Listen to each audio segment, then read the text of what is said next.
సుమతి వాళ్ళవు అనే మూవీ చూసా. ఇది వచ్చేసి ఒక తమిళ్ సినిమా. మనకి తెలుగు డబ్ అవైలబుల్‌గా ఉంది. డబ్బింగ్ కూడా బాగుంది. ఇంతకీ మూవీ ఎలా ఉందంటే, నేను గత 1½ డేగా చాలా సినిమాలు చూసా. దాంట్లో నాకు లీస్ట్‌గా ఇదే అనిపించింది. పెద్దగా నాకైతే ఎక్కలేదు సినిమా. ఒక యావరేజ్ సినిమాలా అనిపించింది. ప్లాట్ ఏంటంటే, యాక్చువల్‌గా మనకి టైటిల్‌లో ఉన్నదే ప్లాట్ మాట.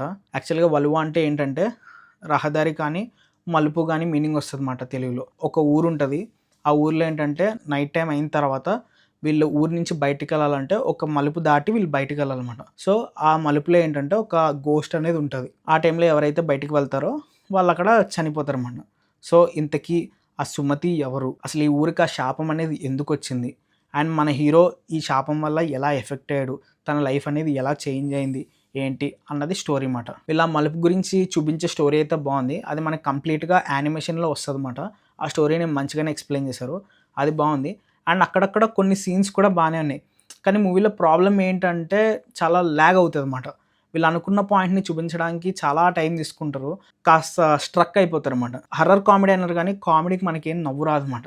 ఏదో అట్లా అట్లా చూస్తున్నట్టుగా అనిపిస్తది. ఎందుకు చూస్తున్నామా అని బోర్ వచ్చేస్తదన్నమాట మధ్యకొచ్చేసరికి. దాని తర్వాత మెల్లగా ఒక 2 సీన్‌లు ఊపందుకుంటాయి. మళ్ళీ నార్మల్ అయిపోతది. లాస్ట్ క్లైమాక్స్ అయితే బానే ఉంది. ఒక 2, 3 ట్విస్ట్‌లు పెట్టి ఆహా! ఓకే అన్నట్టుగా ఎండ్ చేసాడన్నమాట.